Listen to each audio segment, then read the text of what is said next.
Hoje eu vou ensinar para vocês sobre aqueles que lavaram as suas vestiduras no sangue do Cordeiro e que vieram da grande tribulação.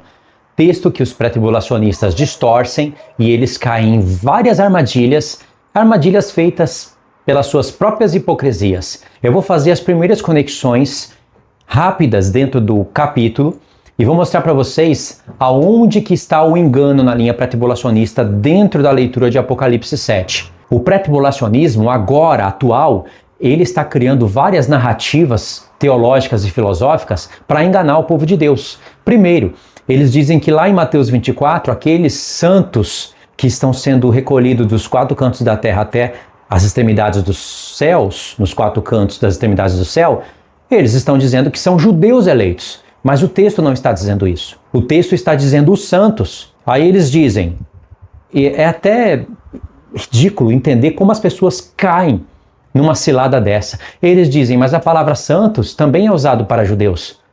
Irmãos, a palavra santos foi usada primeiramente para o povo de Israel. Depois que isso passou para os gentios. Não tem santo judeu e santo gentil de maneira separada, distinta do mesmo corpo, com planos diferentes. Você não vai encontrar a igreja sendo arrebatada antes da grande tribulação em nenhum momento das escrituras.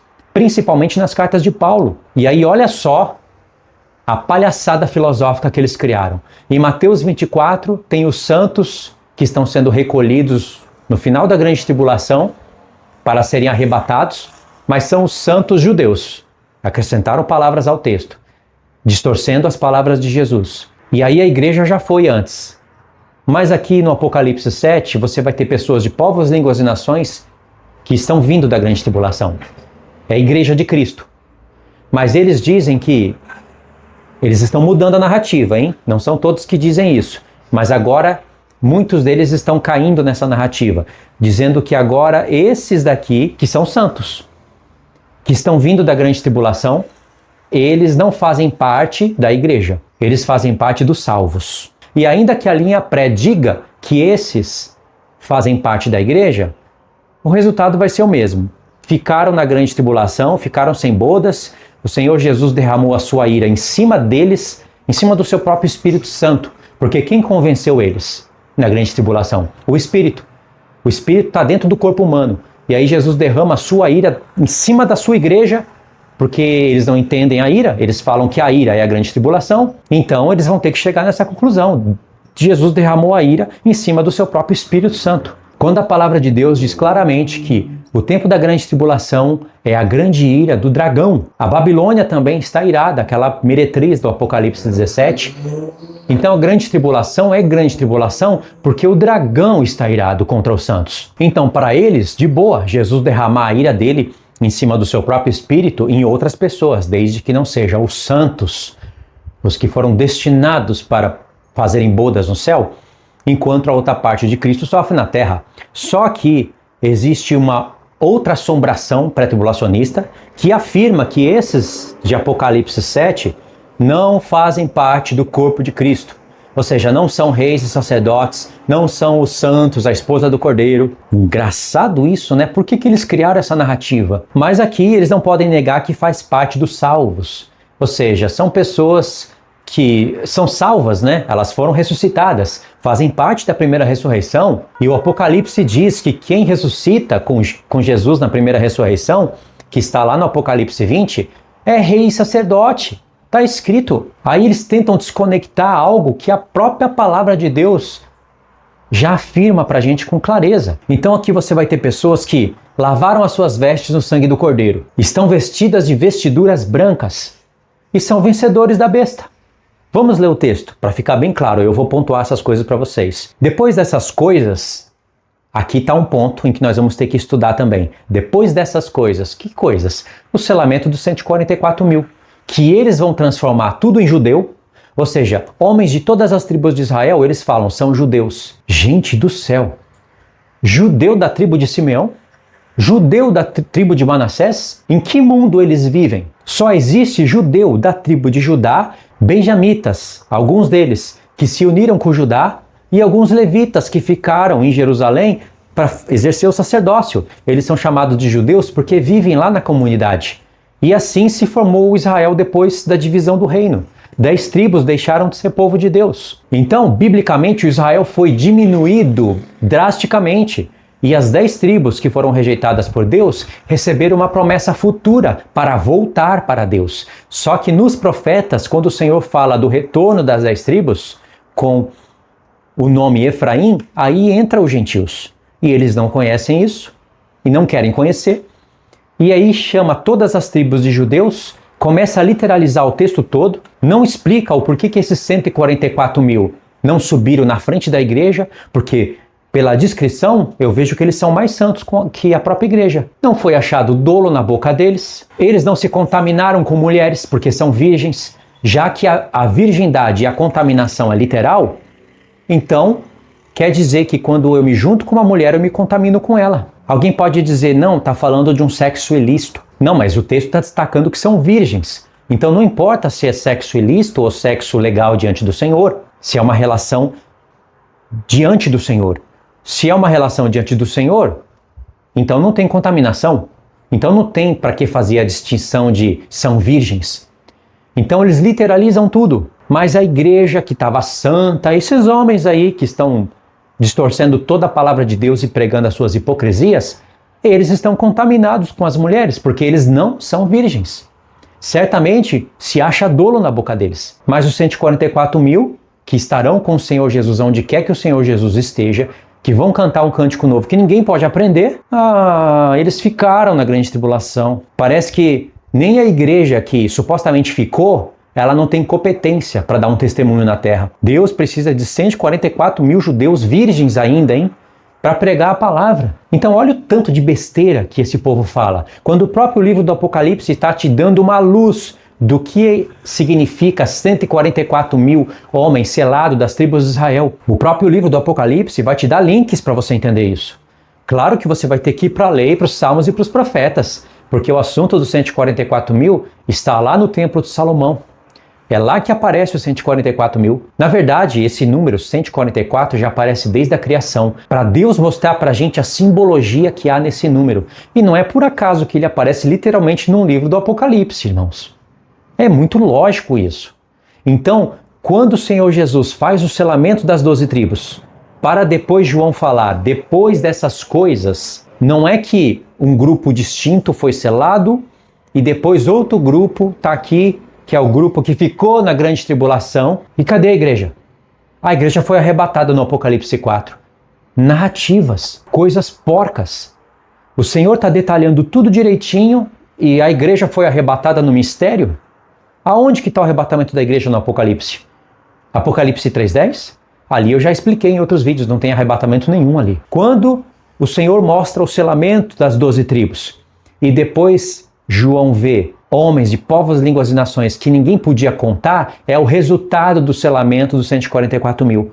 É como se o Senhor estivesse usando toda a numerologia que ele usou no povo de Israel, passou isso para os gentios, já que os gentios voltaram para o Senhor, dentro das 10 tribos, fazendo parte do Israel espiritual, e aqui você tem a conta completa, e o Senhor mostrando que muitos desses passaram pela grande tribulação, no Apocalipse 7. Ou seja, o número que ninguém podia contar de homens de povos, línguas e nações é uma conclusão do selamento das 12 tribos. Paulo fala que existe Israel segundo a carne. Se existe Israel segundo a carne, existe Israel segundo o Espírito, não existe? Paulo fala que existe circuncisão na carne. E ele mesmo fala que existe circuncisão no Espírito. Pedro fala que existe a casa de Deus literal, mas que nós somos a casa de Deus espiritual. O apóstolo Pedro, como um bom judeu, pegou o texto lá de Êxodo 19, que o Senhor Jesus falou com a casa de Israel, prometendo para as 12 tribos, que se eles ouvissem a voz de Deus, que é aquela que ele falou com a sua própria boca, não por intermédio de Moisés, os 10 mandamentos, todos eles seriam reis e sacerdotes. Pedro pegou essa mesma palavra e aplicou lá no capítulo 2 da sua carta, para os gentios. Ou seja, se existe o literal, a sombra, existe o espiritual, a realidade. E a igreja está ali. E para ficar já provado desde já que esses que vieram da grande tribulação são os mesmos selados antes do tempo da grande tribulação, e que são homens de povos, línguas e nações, são judeus também, porque Israel é uma nação dentre todas as outras. é um povo dentre todos os outros. O Senhor Jesus que, através do seu chamado, ele está recolhendo judeus e gentios para formar desses ambos os povos um só grupo. Como Paulo fala em Efésios 2, para os gentios vocês fazem parte da comunidade de Israel.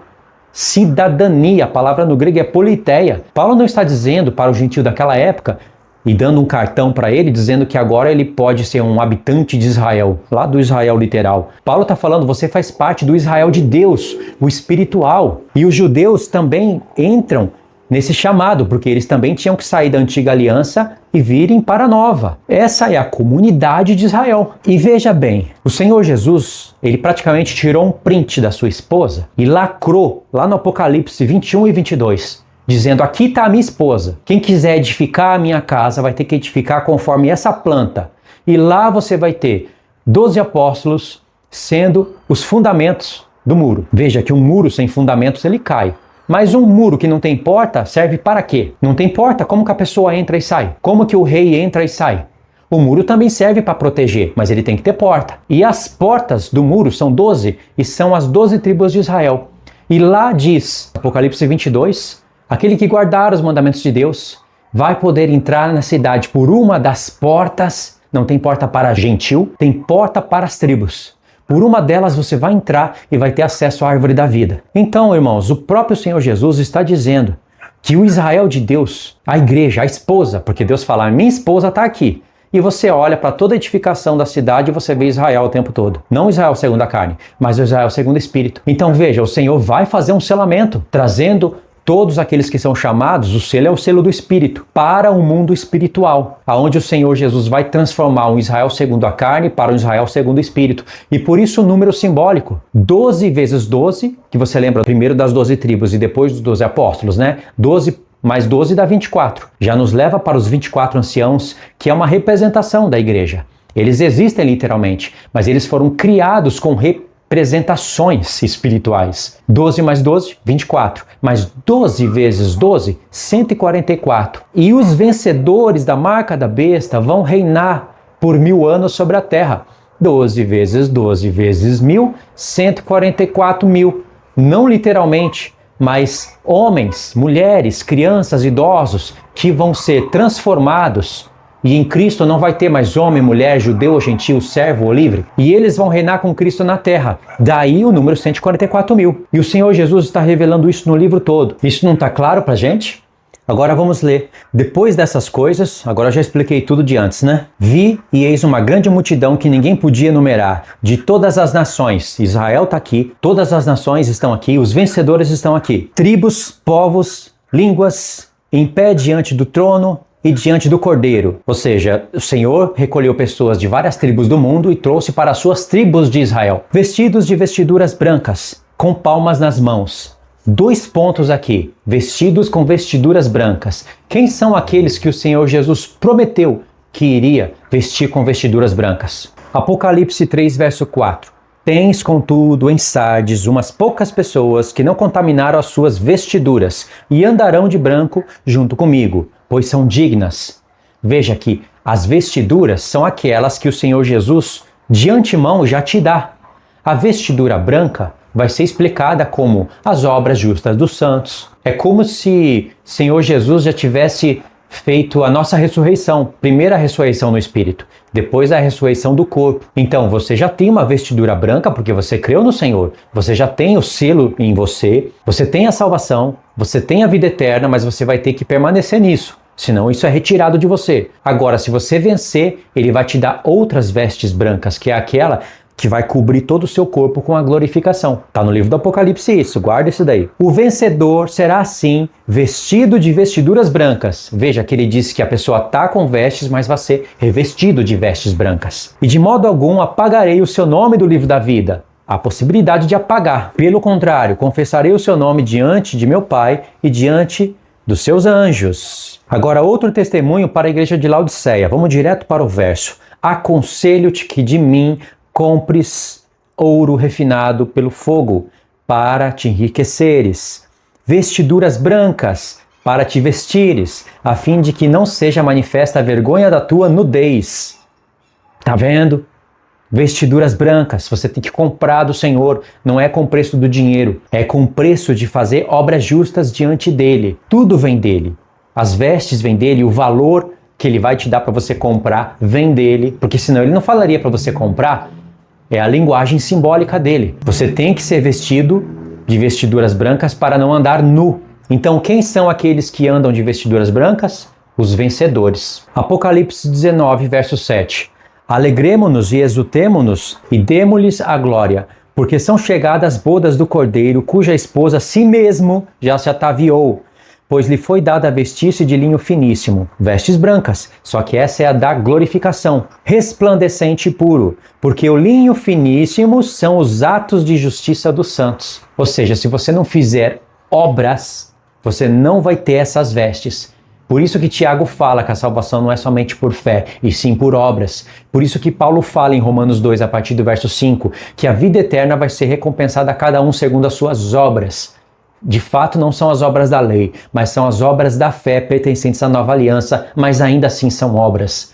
Então, olha o tanto de pudriqueira que você limpa da tua vida, que vem das igrejas pentecostais, que vem até de adventismo e principalmente de calvinismo, e que está no meio dos pré-tribulacionistas também, tanto de sujeira que você se limpa. Ou seja, aqueles do Apocalipse capítulo 7, de fato, não são os vencedores das 7 igrejas? São. E se são vencedores das 7 igrejas, são os vencedores da marca da besta. Veja, tudo isso para explicar a parte das vestes brancas. E logo em seguida, dentro do verso 9, diz, e com palmas nas mãos. São palmeiras. Deus disse que na festa dos tabernáculos as pessoas tinham que ter ramos de palmeiras nas mãos. Ou seja, a festa dos tabernáculos, ela é destacada pela palmeira, porque tem a ver com cabanas, com tendas. E o livro de Zacarias revela que a festa dos tabernáculos será o milênio. Tabernáculos, 7º dia da criação, a 7ª festa, que é a festa dos tabernáculos, tem a ver com bodas do Cordeiro. O casamento não são 7 anos no céu, o casamento são 1000 anos. Essas são as bodas do Cordeiro. Coincide com a 7ª trombeta, com a 7ª festa, com o 7º dia da criação. Tudo fica em número 7 e tudo fica perfeito. Então aqui eles estão participando das bodas do Cordeiro. Ou seja, eles não ficaram sem bodas. As palmeiras estão aqui. Para a teologia porca pré-tribulacionista, não tem problema o Senhor Jesus, sendo marido, arrebatar uma parte do seu povo, deixar a outra lá na terra e enviar a sua ira em cima do seu Santo Espírito e deixar uma grande parte do seu corpo sem bodas.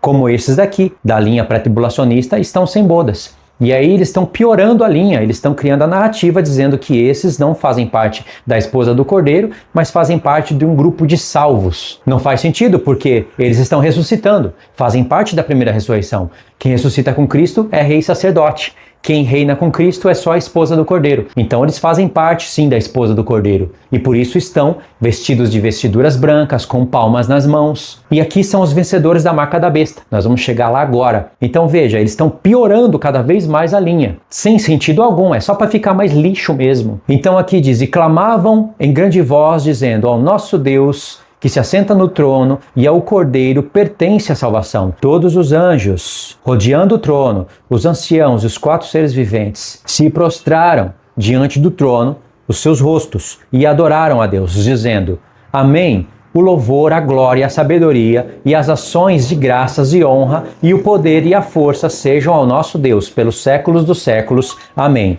Um ancião tomou a palavra, dizendo, estes que se vestem de vestiduras brancas, quem são e de onde vieram? João falou a verdade, eu não sei. Pode ser que se o anjo deixasse João pensar, ele iria chegar numa conclusão, mas ali na hora João não sabia. Tinha muita coisa para ser revelada pela frente. Nem chegou aqui o Apocalipse 10, 11, 12, 13. A besta, a marca da besta, não chegou. Então João não sabia. E João diz, respondi-lhe, meu Senhor, tu o sabes.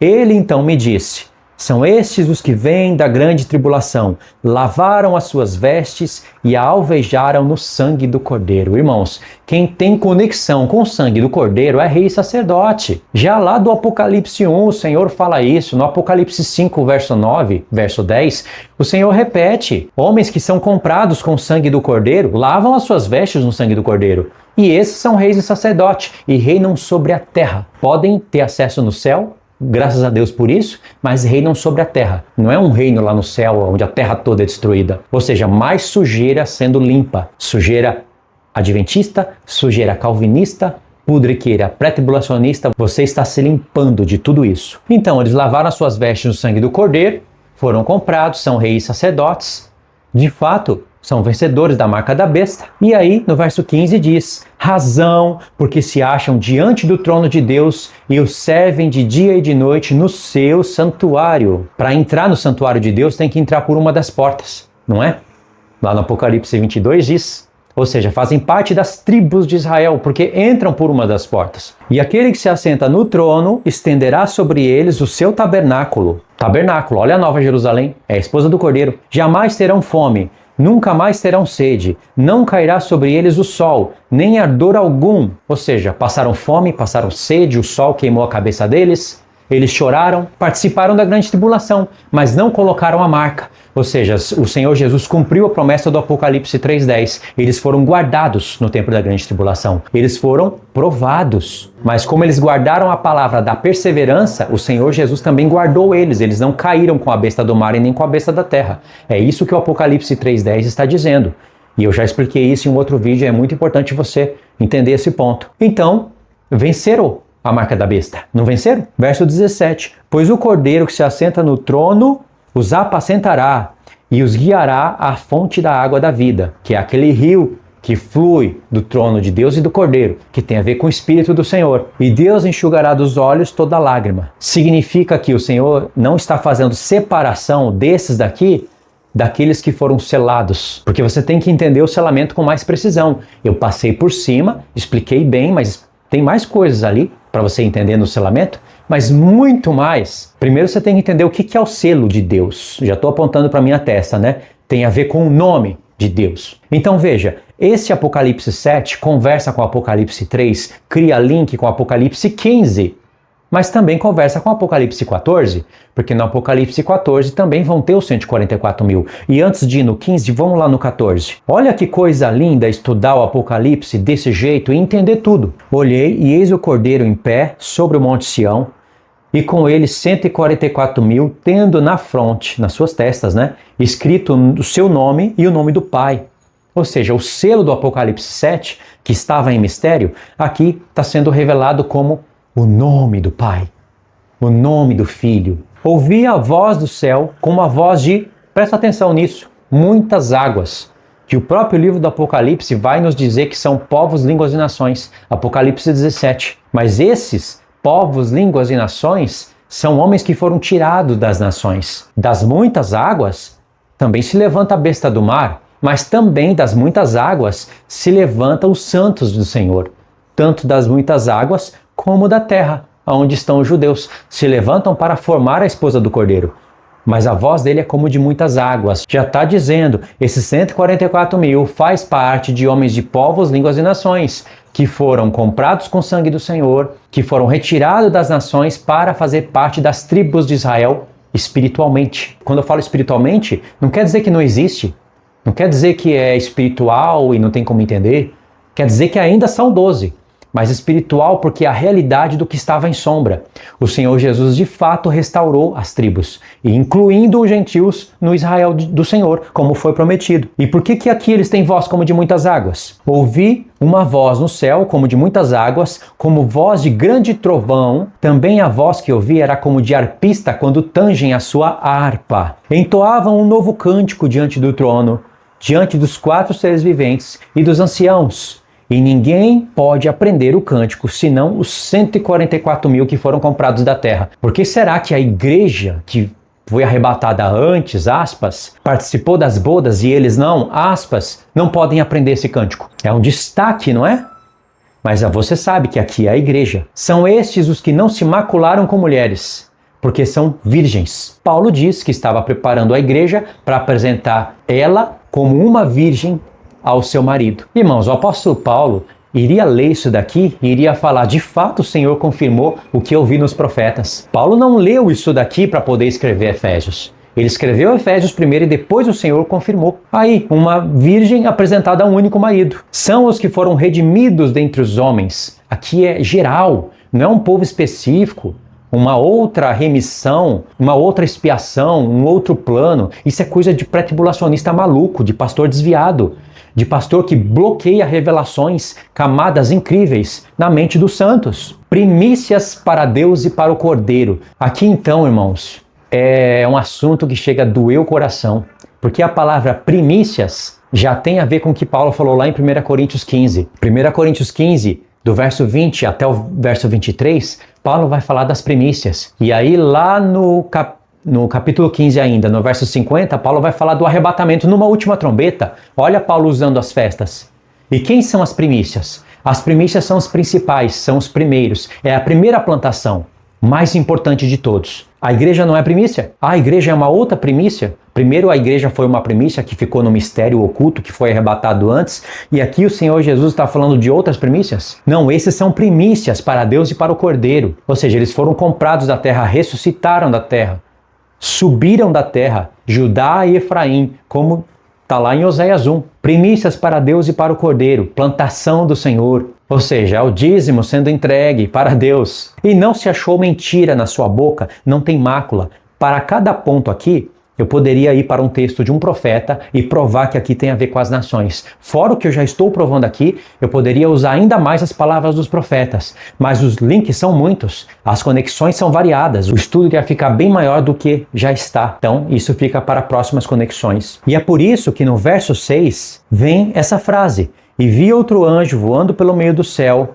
tendo um evangelho eterno para pregar aos que se assentam sobre a terra, a cada nação, tribo, língua e povo, dizendo em grande voz: temei a Deus e dai-lhe glória, pois é chegada a hora do seu juízo, e adorai aquele que fez o céu, a terra, o mar e as fontes das águas." Ou seja, essa pregação da primeira voz é uma pregação que já começa lá no tempo do Senhor Jesus, aonde o selamento vai acontecer lá já. Jesus chamando primeiro judeus e depois gentios para formarem as tribos de Israel. Ou seja, a formação das tribos de Israel e o selamento foi explicado lá no Apocalipse 7. Aqui no Apocalipse 14 você já tem o resultado deles, que são homens que têm vozes como de muitas águas. Compreenderam? E no Apocalipse 15 você vai ter mais uma confirmação. Por quê? Lá no Apocalipse 7, aqueles estão vestidos de vestiduras brancas, eles são vencedores da marca da besta, então são esposa do Cordeiro. No Apocalipse 15 diz: "Vi no céu outro sinal, grande e admirável, 7 anjos tendo 7 últimos flagelos,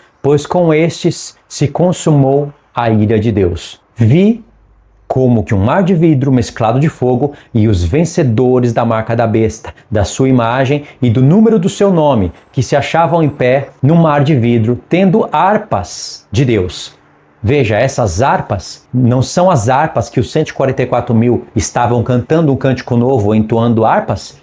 O cântico novo do Apocalipse 14 está sendo explicado com mais camadas aqui no Apocalipse 15. É o mesmo cântico, não é um outro cântico. Essas harpas não são outras harpas. Esse povo aqui não são outros povos, outras pessoas. Entoavam o cântico de Moisés, servo de Deus, e o cântico do Cordeiro, dizendo: "Grandes e admiráveis são as tuas obras, Senhor Deus Todo-Poderoso. Justo e verdadeiro são os teus caminhos, ó Rei das Nações." Cada frase que tem aqui, ela foi recolhida de vários profetas. Esse cântico de Moisés e do Cordeiro é porque Moisés entoou esse cântico quando tirou Israel do Egito, e aí Israel entoou esse cântico, um pedacinho desse cântico de Moisés, que foi cantado pelo Espírito de Cristo que estava em Moisés, está aqui. Então por isso que fala cântico de Moisés e do Cordeiro. E outras palavras que constituem esse cântico estão em Jeremias, nos Salmos. Ou seja, é um cântico novo. Ninguém pode aprender. É novo porque foi formado de dentro dos profetas. E aqui são os vencedores da marca da besta cantando esse cântico. Ou seja, os mesmos do Apocalipse 7. Aqui estão os 144 mil. Apocalipse 22, verso 1. "Então me mostrou o rio da água da vida, brilhante como cristal, que sai do trono de Deus e do Cordeiro.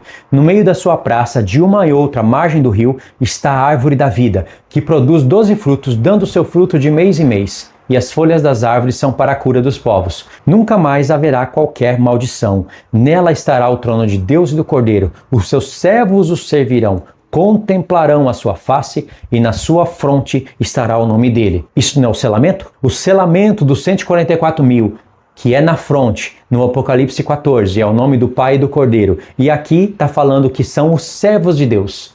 O que o pré-tribulacionismo vai fazer agora? Ah, é outro selamento, é outro povo, é um outro momento. É tudo distinto. Esses são outros salvos. Não, aqui são pessoas que constituem a esposa do Cordeiro. São pessoas que receberam o selo de Deus na testa. O selamento dos 144 mil está provado dentro do Apocalipse 14 e dentro do Apocalipse 22. E é claro que eu comecei esse assunto pelo Apocalipse 7. Os que vieram da grande tribulação. Não são somente aqueles que estarão na grande tribulação que serão selados. Porque o selo de Deus tem a ver com o Espírito, pregação do Evangelho, tem a ver com a marca do Pai e do Filho na pessoa. Hoje já está acontecendo o selamento. Acontece que quando esse selamento se concluir, aí pode ter certeza que a grande tribulação acabou, fechou o tempo de arrependimento, chegou o tempo do juízo de Deus e tudo isso está lá no Apocalipse 14. Ou seja, os vencedores da marca da besta estão aqui. O tempo todo, o livro do Apocalipse está falando de uma só esposa, de um só povo, de um mistério do Evangelho. Fala a verdade, não é uma outra atmosfera estudar isso? Você vê o coração batendo diferente, as escrituras brilhando de maneira diferente. Sabe por quê? Porque você não está comendo lixo pré-tribulacionista. Você está comendo palavra de Deus. Tá certo, irmãos? Então assista aos outros vídeos do canal relacionado a esse ponto. Eu também tenho vários outros vídeos explicando essas coisas. Mas essa conexão aqui foi a primeira vez que eu fiz no canal. Assista aos vídeos onde eu estou refutando as mentiras dos pastores pré-tribulacionistas. Tenho vários vídeos, eu vou deixar alguns links para vocês no comentário fixo, é só vocês seguirem. Só que eu peço para vocês se inscreverem no canal, compartilhar esses vídeos. E também na seção dos shorts tem bastante vídeos lá que são fáceis de entender, de serem compartilhados, né? Isso vai ajudar também o crescimento do canal, tá certo? Fiquem na paz então, Deus abençoe.